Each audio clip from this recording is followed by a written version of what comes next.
Por isso se alegrou o meu coração e a minha língua exaltou. Além disso, também a minha própria carne repousará em esperança.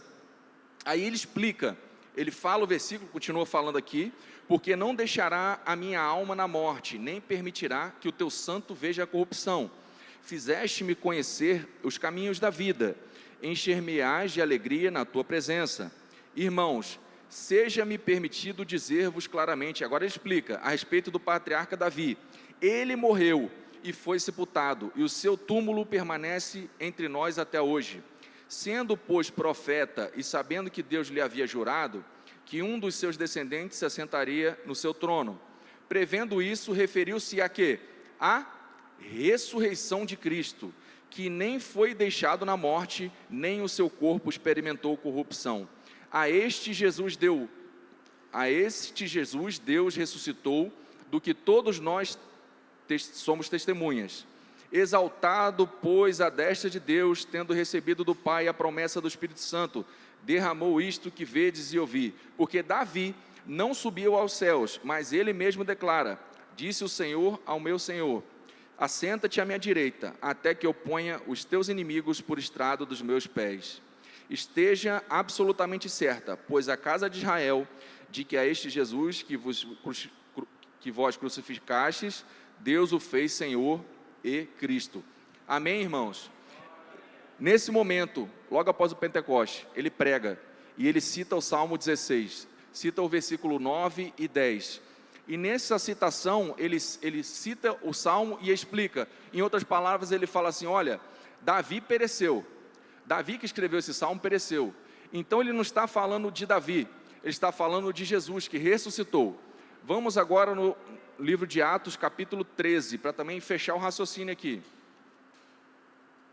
Esse foi o testemunho do Salmo messiânico, dito por Pedro, que citou esse Salmo. Agora olha o que Paulo faz. 13, Atos dos Apóstolos, capítulo 13, 35. 13 e 35. Também vai citar o Salmo. Por isso, também diz em outro Salmo: não permitirás que o teu santo veja corrupção, porque na verdade, tendo Davi servido a sua própria geração, conforme o desígnio de Deus, adormeceu, foi para junto de seus pais e viu corrupção. Porém, aquele a quem Deus ressuscitou, não viu corrupção. Quem é esse? Tomou, pois, irmãos, conhecimento de que vos anuncia remissão de pecado por intermédio deste. E por meio dele, todo o que crê é justificado de todas as coisas das quais vós não pudestes ser justificado pela lei de Moisés. Amém, irmãos? Então, no versículo 9, 10 e também o 11, nós estamos tratando de Jesus, da ressurreição de Cristo. Porém, Davi aqui, inspirado por Deus, estava trazendo uma visão futura do que viria de acontecer, mas não menos importante, esse versículo tem impactos diretamente na nossa vida. Pedro citou lá na pregação do Pentecoste, e Paulo citou na primeira viagem missionária em Antioquia. Esse versículo trata da ressurreição de Cristo. E a ressurreição de Cristo, meus irmãos, ela tem um impacto direto sobre a nossa vida. É a ressurreição de Cristo que nos permitiu ter acesso à vida eterna, irmãos. A ressurreição de Cristo está para o cristão como o sol para a árvore, o cimento para a construção e a água para o peixe. Sem a ressurreição de Cristo, e aleluia por isso, sem ela, nós não teríamos acesso à vida eterna. Aleluia, porque Deus ressuscitou.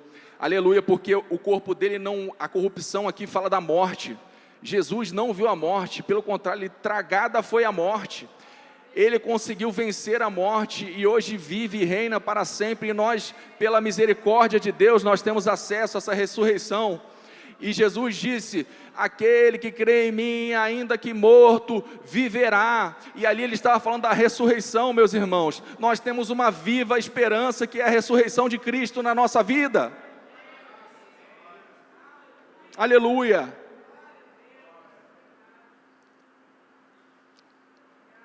Isso é maravilhoso, irmãos. Esse salmo é maravilhoso. E eu gostaria de encerrar com o versículo 11, e ele é o meu preferido.